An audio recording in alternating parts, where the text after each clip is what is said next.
गुरु जी की। अब हम मंत्र जाप करेंगे। ओम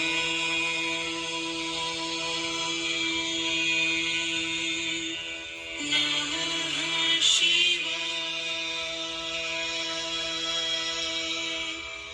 शिव जी सदा सहाय।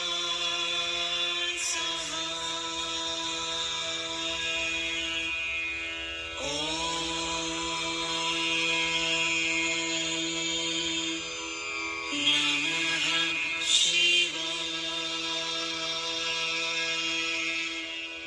गुरु जी सदा सहाय।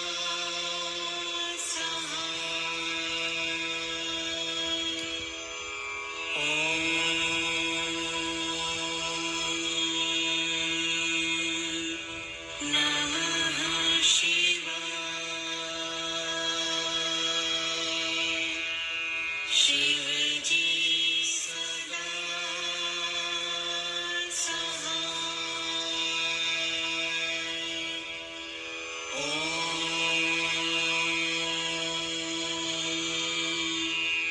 नमः शिवाय। गुरु जी सदा सहाय।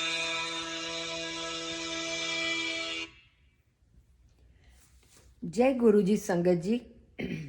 आज मैं शिव महापुराण के 7वें खंड का 48वां, 49वां, 50वां, 51वां, 52वां, 53वां और 54वां अध्याय का पाठ करने जा रही हूँ। 48वां अध्याय। ओम नमः शिवाय, शिवजी सदा सहाय। ओम नमः शिवाय, गुरुजी सदा सहाय। ब्रह्मा जी बोले, हे नारद, अब मैं भिक्षुनाथ अवतार का वृतांत सुनाता हूँ।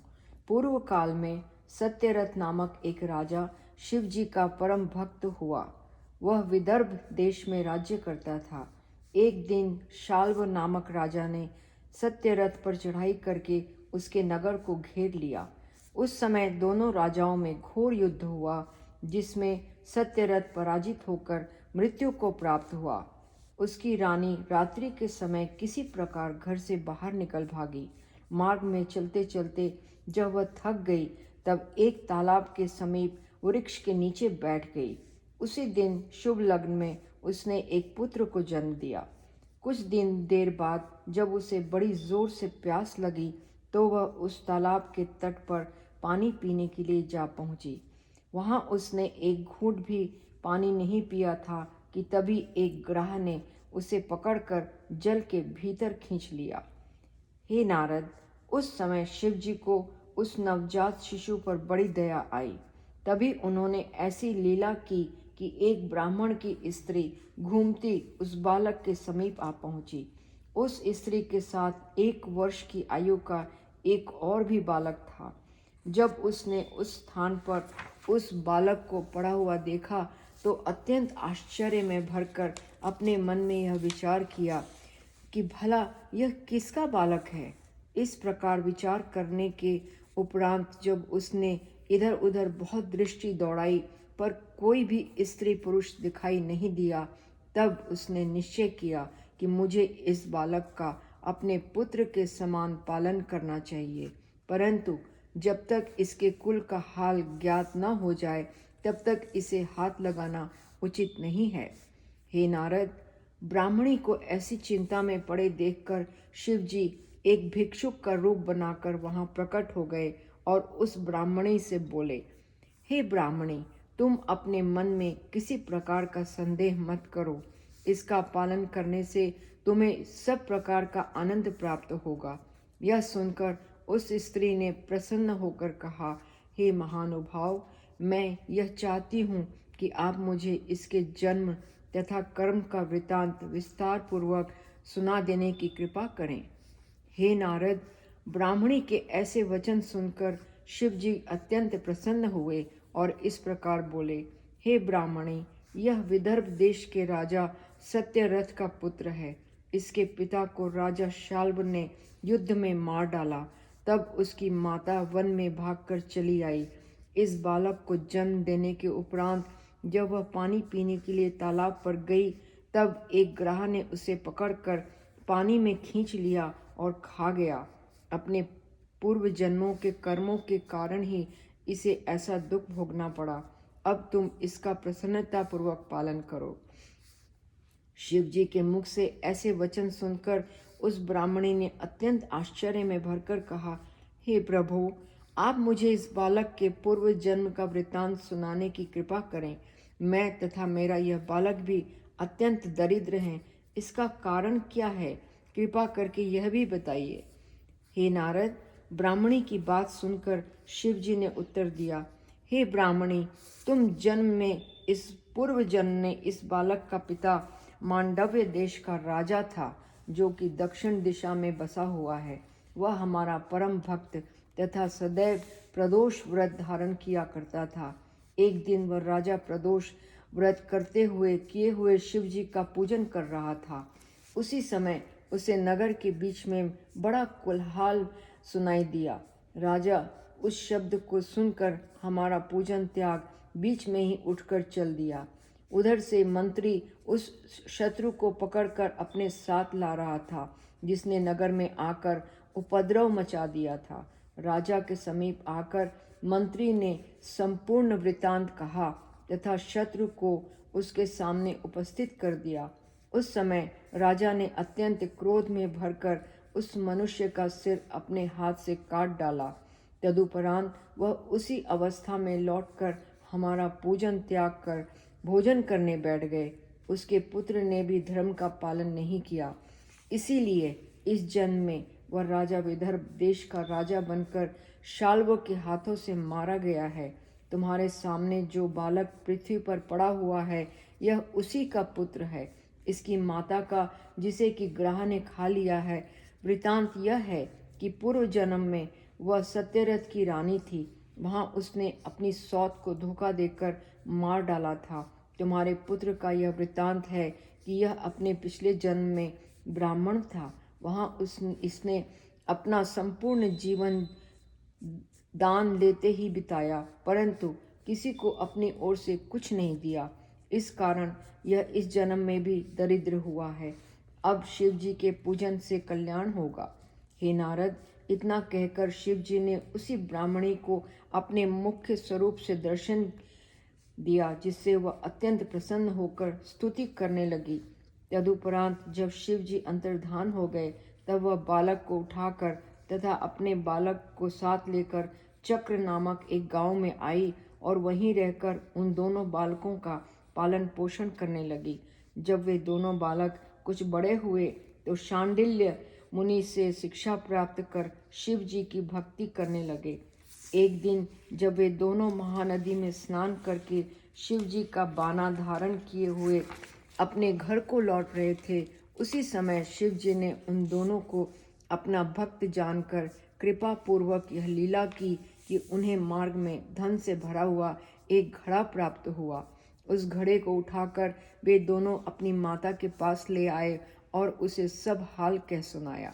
हे नारद, जब उन दोनों को शिव जी का व्रत करते हुए 1 वर्ष व्यतीत हो गया, तब शिव जी ने यह लीला की कि एक दिन उन दोनों ने वन में एक गंधर्व की कन्या को देखा। राजा के पुत्र ने उसके समीप पहुंचकर वार्तालाप करने के उपरांत उसके साथ अपना विवाह कर लिया। तत्पश्चात जब वे दोनों बालक बड़े हुए तो शिव जी की कृपा से राजपुत्र ने अपने राज्य को पुनः प्राप्त कर लिया। उस समय उनका नाम संसार में धर्मगुप्त प्रसिद्ध हुआ। वह ब्राह्मणी भी राजमाता बनकर आनंद पूर्वक अपना समय व्यतीत करने लगी। ब्राह्मण के पुत्र का नाम शुचिव्रत हुआ। उसी धर्मगुप्त ने अपना मंत्री बना लिया। शिव जी के अवतार की यह कथा अत्यंत पवित्र तथा दोनों लोकों में आनंद प्रदान करने वाली है। भिक्षुनाथ नामक शिव जी के अवतार का स्मरण करने से मनुष्यों के सब प्रकार के कष्ट दूर हो जाते हैं। ओम नमः शिवाय। शिव जी सदा सहाय। ओम नमः शिवाय। गुरु जी सदा सहाय। 49वां अध्याय। ब्रह्म जी ने कहा, ब्रह्मा जी ने कहा, हे नारद, अब मैं निर्जरेश्वर अवतार का वृतांत कहता हूँ। प्रसिद्ध तपस्वी व्याघ्रपाद मुनि के घर एक बालक उत्पन्न हुआ। उसका नाम उपमन्यु रखा गया। भाग्यवश मुनि को दरिद्रता ने आ घेरा, जिसके कारण वह बालक अपनी माता के घर जाकर रहने लगा। एक दिन संयोग से उसे थोड़ा सा दूध पीने के लिए मिला। उसे पीकर उपमन्यु की वह इच्छा हुई कि हम कुछ और दूध पिएं। अस्तु वह हट करके अपनी माता से बार बार दूध मांगने लगा। उसने जौ कूट कर उन्हें पानी में घोल लिया और उपमन्यु को यह कहकर वह पानी पीने के लिए दिया कि वह दूध है। उसने जौ कूट कर उन्हें पानी में घोल दिया और उपमन्यु को यह कहकर पानी पीने के लिए दिया कि वह दूध है। उपमन्यु ने उस जौ के पानी को पीकर अपनी माता से कहा, यह तो दूध नहीं है, तू मेरे पीने के लिए दूध ला दे। इस प्रकार रो रो कर अनेक बार अपनी माता से दूध मांगा। तब उसकी माता ने पिछले जन्म में शिव जी के नाम पर कुछ दान नहीं दिया, इसलिए मुझे इस जन्म में धन नहीं मिला है। तू इतने से ही अनुमान कर ले कि हम लोग वन में रहते हैं और दोनों समय खाने के लिए भोजन भी कठिनाई से प्राप्त कर पाते हैं। हे नारद, माता के यह वचन सुनकर उपमन्यु को अपने पूर्व जन्म के संस्कारों के कारण श्रेष्ठ बुद्धि प्राप्त हुई। तब उसने अपनी माता से यह कहा, हे माता, मैं शिव जी की तपस्या करके उन्हें अपने ऊपर प्रसन्न करूंगा और वरदान में क्षीर समुद्र को मांग लूंगा। इतना कहकर उपमन्यु अपनी माता से आज्ञा लेकर हिमालय पर्वत पर जा पहुंचा। वहां वह पंचाक्षर मंत्र का जप करते हुए वन के फल फूलों द्वारा शिव जी का पूजन, ध्यान एवं तप करने लगे। उस समय तीनों लोग इसकी तपस्या की अग्नि से जलने लगे। तब मैं देवताओं की विनती सुनकर शिव जी के पास गया और प्रार्थना करने के उपरांत उन्हें सब वृतांत कह सुनाया। उस समय शिव जी ने हंसकर यह उत्तर दिया, हे ब्राह्मण, उपमन्यु दूध के लिए ऐसा उग्र तप कर रहा है, अतः हम उसे वर देने के लिए अवश्य जाएंगे। हे नारद, शिव जी की आज्ञा सुनकर जब मैं अपने लोक को लौट आया, तब शिव जी उपमन्यु की परीक्षा लेने के लिए इंद्र का स्वरूप धारण कर उसके समीप जा पहुँचे। उन्होंने गिरिजा का स्वरूप शची जैसी बनाया, नंदी को ऐरावत हाथी का स्वरूप प्रदान किया तथा गणों को देवताओं के रूप में परिवर्तित कर अपने साथ ले लिया। इस प्रकार वे उपमन्यु के पास जाकर कहने लगे, हे उपमन्यु, तुम्हारी जो इच्छा हो वह वर हमसे मांग लो। यह सुनकर जब उपमन्यु ने अपने नेत्र खोलकर उन्हें देखा तो यह समझा कि मेरे सामने इंद्र खड़े हुए हैं। अस्तु, उसने हाथ जोड़कर यह कहा, हे देवराज इंद्र, मैं आपको प्रणाम करता हूँ। आप कृपा करके मुझे शिव जी का तप करने की शक्ति प्रदान करें। मैं शिव जी के अतिरिक्त अन्य किसी से वर नहीं मांगूंगा। उपमन्यु के मुख से यह वचन सुनकर इंद्र रूप शिव जी ने उत्तर दिया, हे मुनिपुत्र, हम सब देवताओं के राजा इंद्र हैं। तू हमारी पूजा कर और जो जी चाहे वह वरदान मांग ले। शिव जी दक्ष प्रजापति के शाप के कारण भूत स्वरूप हैं तथा परम अशुभ वेशधारी हैं, इसीलिए अब उनका कोई वचन सत्य नहीं होता। भला ऐसे देवता की पूजा करने से तुझे क्या लाभ हो सकेगा? हे नारद, इंद्र रूपी शिव जी के मुख से ऐसे वचन सुनकर उपमन्यु ने अत्यंत क्रोध में भरकर इस प्रकार कहा, हे इंद्र, क्या तुम्हारी बुद्धि कुंठित हो गई है जो तुम शिव जी को नहीं पहचान पाते? शिव जी तीनों गुणों से परे शुद्ध, पवित्र, निर्गुण, सगुण, परब्रह्म तथा सबके स्वामी हैं। मैंने तुम्हारे द्वारा शिव जी की निंदा सुनी है, इसीलिए मुझे भी अत्यंत पाप लगेगा। अब मुझे उचित है कि मैं तुम्हें भी नष्ट कर डालूं और स्वयं भी मर जाऊं।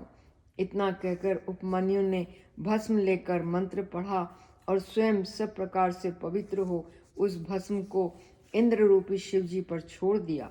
तदुपरांत यह इच्छा प्रकट की कि उसी भस्म के द्वारा मैं स्वयं भी जलकर भस्म हो जाऊं। उपमन्यु की ऐसी निष्ठा देखकर शिव जी अत्यंत प्रसन्न हुए।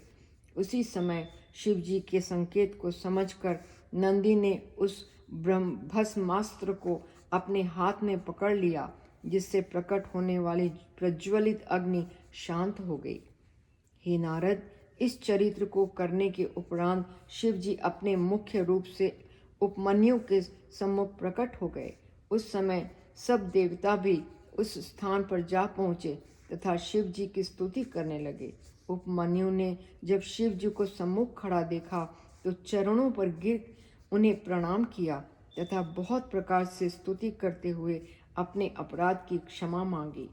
उस समय शिव जी ने उपमन्यु को अपने समीप बुलाकर उसके संपूर्ण शरीर पर हाथ फेरा, फिर अपने पास बैठाकर कृपा दृष्टि से देखते हुए इस प्रकार कहा, हे उपमन्यु, हम तुमसे अत्यंत प्रसन्न हैं। आज से गिरिजा तुम्हारी माता और हम तुम्हारे पिता होंगे।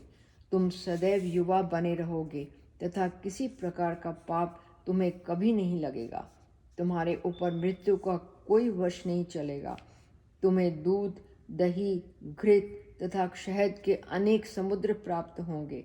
हमारे भक्तों में तुम्हारा स्थान अत्यंत ऊंचा होगा। इतना कहकर शिव जी अंतर्धान हो गए।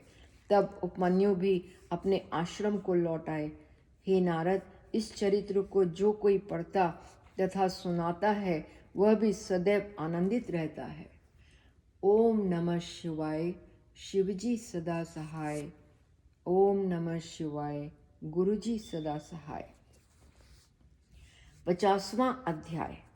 ब्रह्मा जी ने कहा, हे नारद, अब मैं तुमसे जटाधारी अवतार का वर्णन करता हूँ।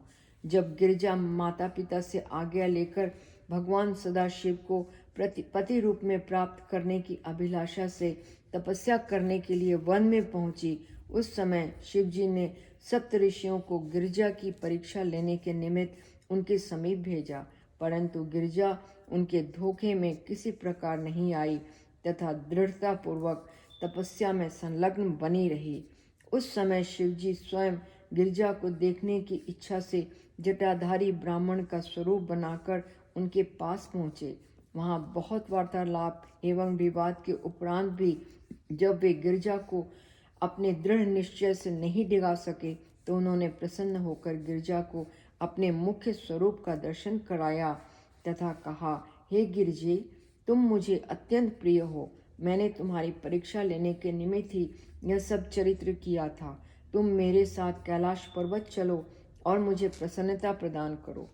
यह सुनकर गिरिजा ने यह उत्तर दिया, हे प्रभु, यदि आप मुझ पर प्रसन्न हैं तो आप मेरे पति बनकर मेरे साथ विवाह करना स्वीकार करें। गिरिजा की यह अभिलाषा जानकर शिव जी एवं अस्तु कहकर अंतर्धान हो गए। हे नारद, जटाधारी अवतार का यह चरित्र भी आनंद मंगल को बढ़ाने वाले तथा कीर्ति बढ़ाने वाला है। ओम नमः शिवाय। शिवजी सदा सहाय। ओम नमः शिवाय। गुरुजी सदा सहाय। 51वां अध्याय। ब्रह्मा जी बोले, हे नारद, अब मैं तुम्हें नर्तक नट अवतार का वृतांत सुनाता हूँ। गिरिजा को वर देने के पश्चात शिव जी एक दिन नर्तक नट का स्वरूप धारण कर हिमाचल के घर गए। वहाँ हिमाचल तथा मैना को प्रसन्न कर उन्होंने भिक्षा के बदले गिरिजा को मांगा।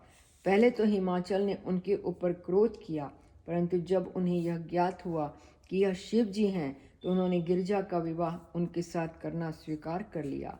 इस प्रकार शिव जी ने बड़ी लीलाएं करके गिरिजा के साथ विवाह किया। नर्तक नट अवतार का चरित्र भी भक्तों को आनंद प्रदान करने वाला है। हे नारद, जब मैना ने यह जान लिया कि शिव जी सबसे श्रेष्ठ तथा सबके स्वामी हैं, तब उन्होंने शिव जी के साथ अपनी कन्या का विवाह कर देना उचित समझा।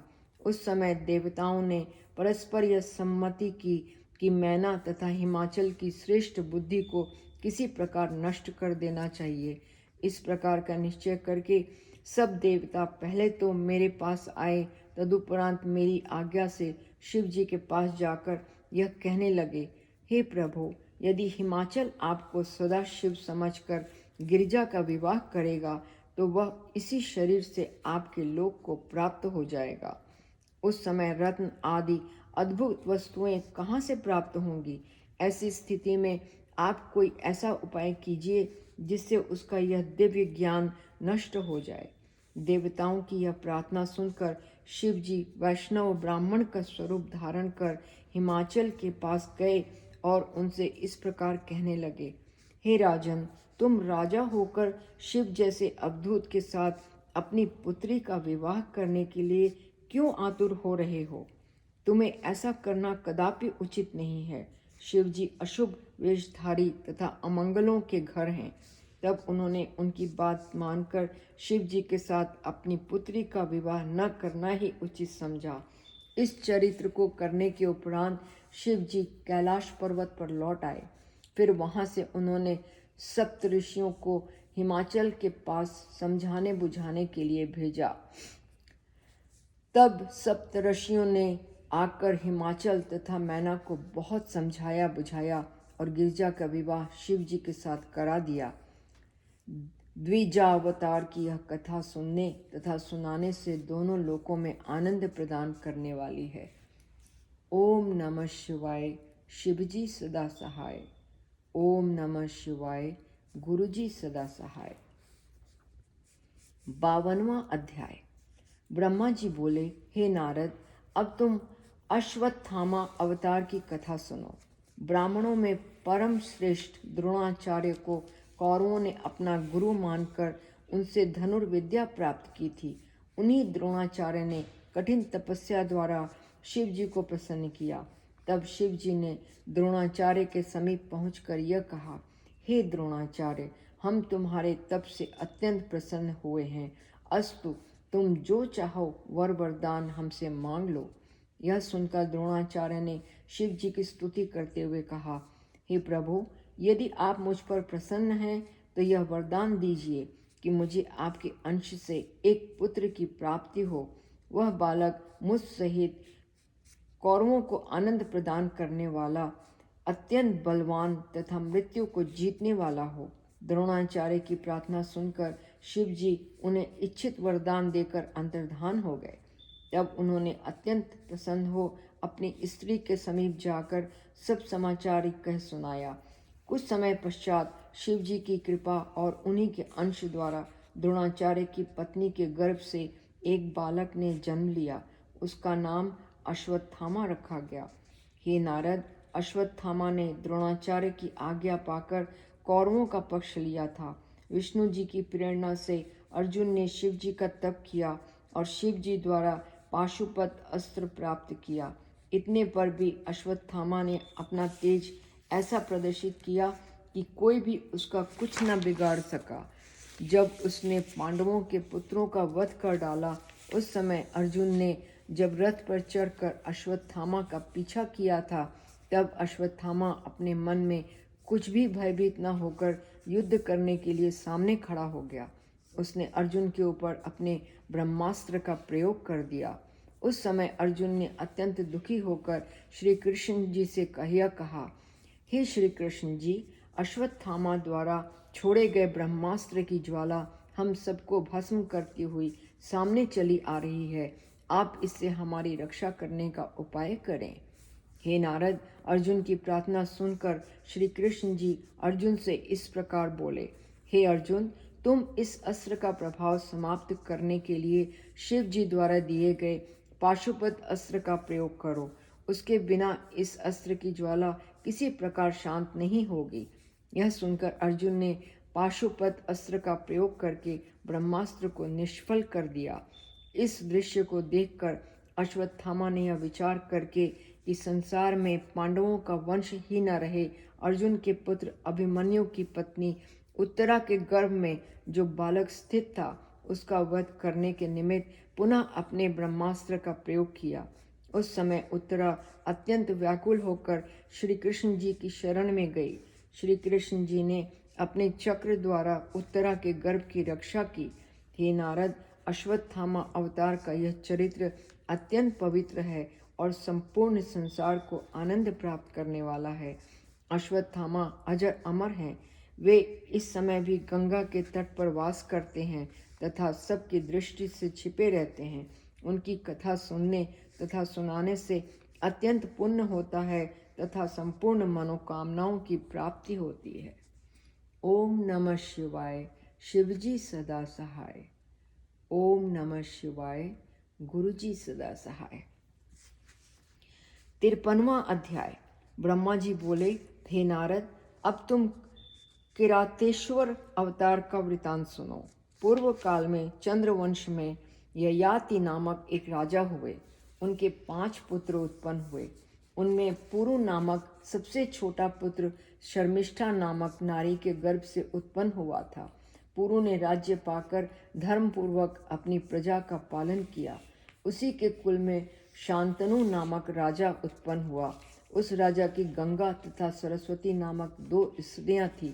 गंगा से जिस पुत्र की प्राप्ति हुई उसका नाम भीष्म था। भीष्म बड़ा तपस्वी, जितेंद्रिय तथा सत्यवादी था। शांतनु की दूसरी रानी सत्यवती के गर्भ से चित्रांगद तथा विचित्र वीर्य नामक 2 पुत्र उत्पन्न हुए। उनमें से चित्रांगद को चित्रांगद नाम के ही एक गंधर्व ने मार डाला, जिसके कारण विचित्र वीर्य राज्य का स्वामी हुआ। हे नारद, विचित्र वीर्य की 2 रानियां थीं। वह उन्हीं के साथ भोग विलास किया करता था, जिसके कारण उसे राज यक्षमा रोग हो गया। अनेक उपाय करने पर भी राजा का यह रोग दूर न हो सका और एक दिन उसकी निःसंतान अवस्था में ही मृत्यु हो गई। इस प्रकार राजा शांतनु का वंश नष्ट हो गया। व्यास जी ने विचित्र वीर्य की दोनों रानियों के गर्भ से संतान की उत्पत्ति की। इनमें बड़ी रानी के गर्भ से धृतराष्ट्र उत्पन्न हुए, जो जन्म से ही अंधे थे। छोटी रानी के गर्भ से पांडु का जन्म हुआ। तीसरी बार राजा की दासी जब व्यास जी के समीप पहुंची तो उसके गर्भ से विदुर नामक विष्णु भक्त का जन्म हुआ। उन तीनों बालकों को देखकर सत्यवती अत्यंत प्रसन्न हुई। व्यास जी द्वारा उत्पन्न तीनों बालक अत्यंत प्रतापी तथा धर्मात्मा हुए। धृतराष्ट्र का विवाह सुवल की कन्या गांधारी के साथ हुआ था तथा राजा शूरसेन की पुत्री वसुदेव की बहन कुंती के साथ पांडु का विवाह हुआ। पांडु की दूसरी रानी का नाम माद्री था। वह मद्र देश के राजा की पुत्री थी। हे नारद, धृतराष्ट्र के दुर्योधन आदि 100 पुत्र उत्पन्न हुए तथा पांडु के युधिष्ठिर, भीम, अर्जुन, नकुल और सहदेव ये 5 पुत्र उत्पन्न हुए। इनमें से पहले 3 पुत्र कुंती के गर्भ से उत्पन्न हुए थे तथा नकुल और सहदेव ने माद्री के गर्भ से जन्म लिया था। राजा देवक की पुत्री पार्वशवी का विवाह विदुर के साथ हुआ था। उसने भी अनेक धर्मात्मा पुत्रों को जन्म दिया। इस समय इन सब राजपुत्रों में भीम अत्यंत बलवान था और वह अपने बल के कारण अनेक प्रकार के उपद्रव मचाया करता था। दुर्योधन को भीम का स्वभाव अच्छा नहीं लगता था और वह सदा इस घात में लगा रहता था कि किसी उपाय से भीम को मार डाला जाए। इस प्रकार आरंभ से ही धृतराष्ट्र के पुत्र कौरवों तथा पांडु के पुत्र पांडवों में शत्रुता हो गई। तदुपरांत एक दिन मंत्री के उपदेश से धृतराष्ट्र ने पांडवों को वारणावत में लाक्षा भवन के भीतर जलाने के लिए भेजा, परंतु शिव जी की कृपा एवं विदुर की सम्मति से वे जीवित बच गए। वहां से पांडव दक्षिण देश की ओर चले। मार्ग में भीम ने हिडम्ब नामक दैत्य को मारा। फिर व्यास जी का उपदेश पाकर सब पांडव चक्रपुर में रहने लगे। द्रौपदी के स्वयंवर का समाचार सुनकर वे अपनी माता कुंती सहित राजा द्रुपद के यहाँ गए। वहाँ अर्जुन ने मत्स्य वेधन के उपरांत द्रौपदी को जीता और सभी पांडवों के साथ द्रौपदी का विवाह हुआ।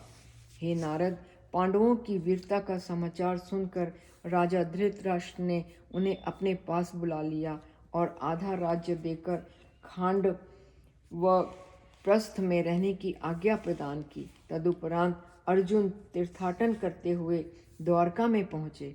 वहाँ उन्होंने श्री कृष्ण जी की सम्मति से सुभद्रा का हरण किया तथा उसके साथ अपना विवाह कर लिया।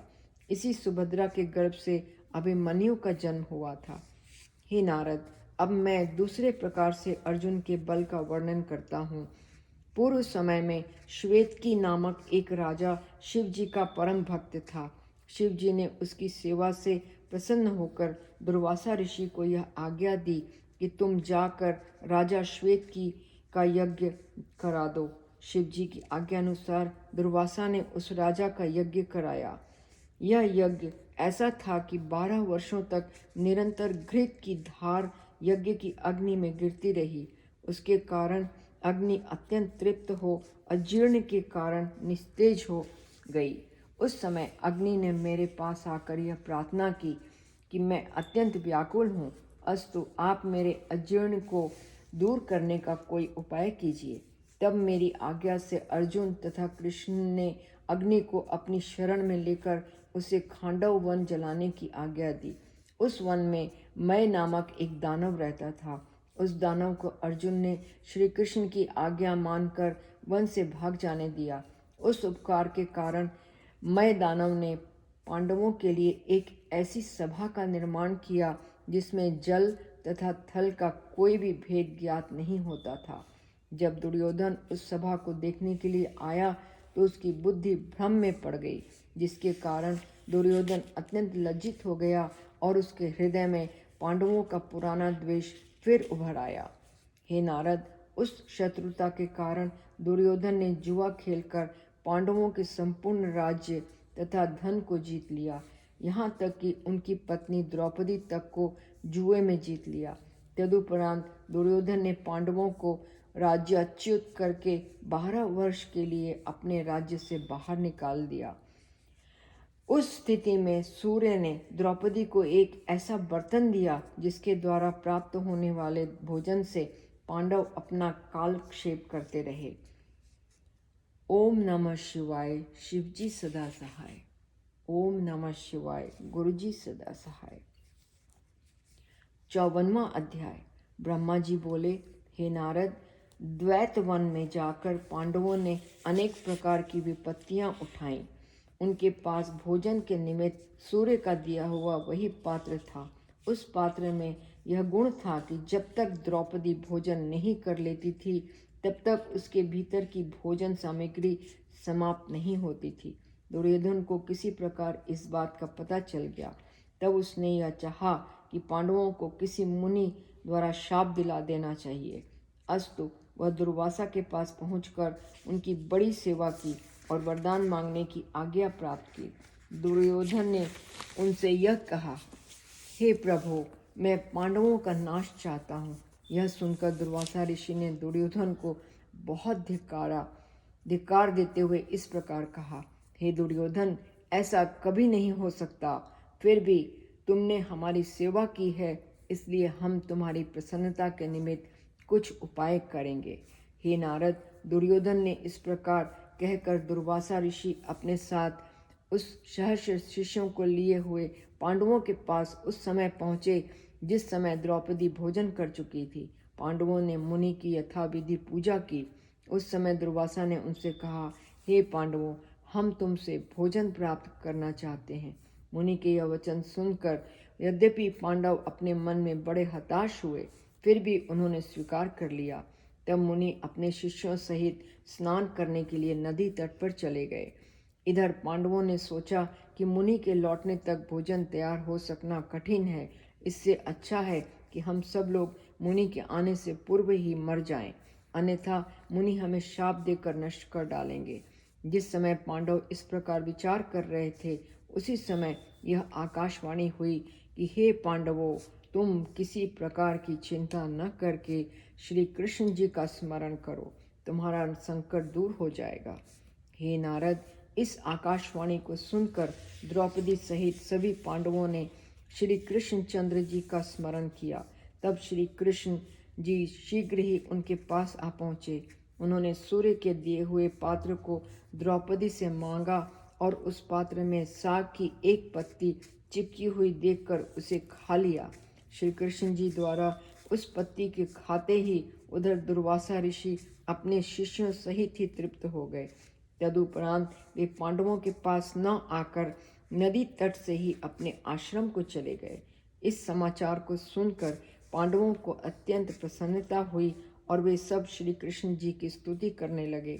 उस समय श्री कृष्ण जी ने उन्हें धैर्य बंधाते हुए कहा, हे पांडवों, अब हम मथुरा को छोड़ द्वारिकापुरी बसाकर उसमें रह रहे हैं। हम तुमसे यह कहते हैं कि तुम भगवान सदा शिव की सेवा किया करो।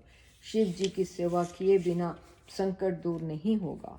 हे नारद, पांडवों से इस प्रकार कहकर श्री कृष्ण जी अंतर्धान हो गए।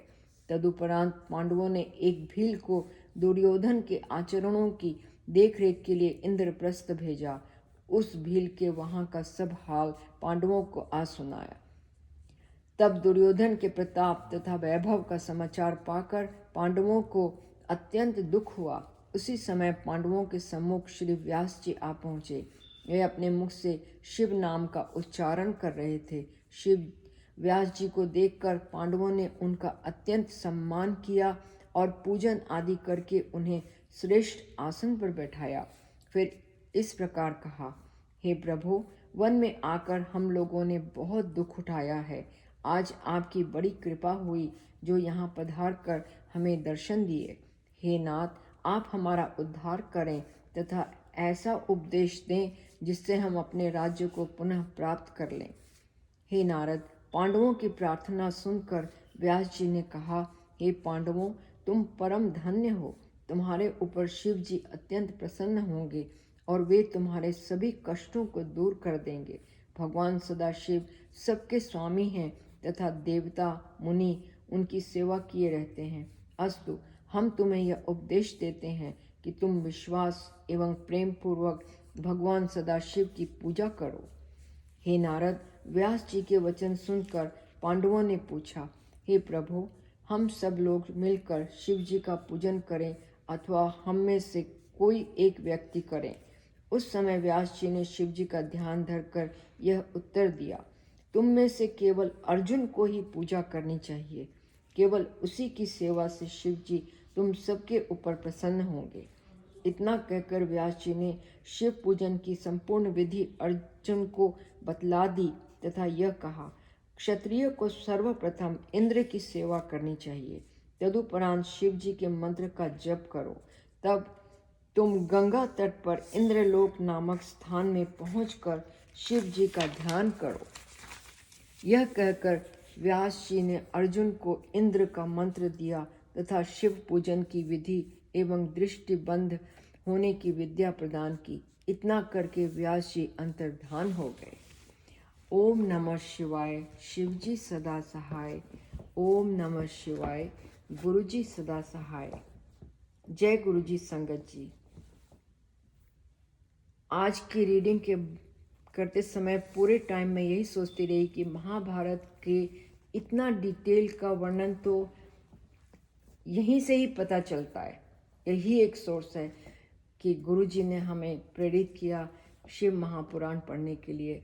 बहुत बहुत शुक्राना गुरुजी, आपका बहुत बहुत शुक्राना। जय गुरुजी संगत जी। आज की रीडिंग यहीं समाप्त होती है। अगली रीडिंग वेडनेसडे रात 9 बजे होगी। जय गुरुजी।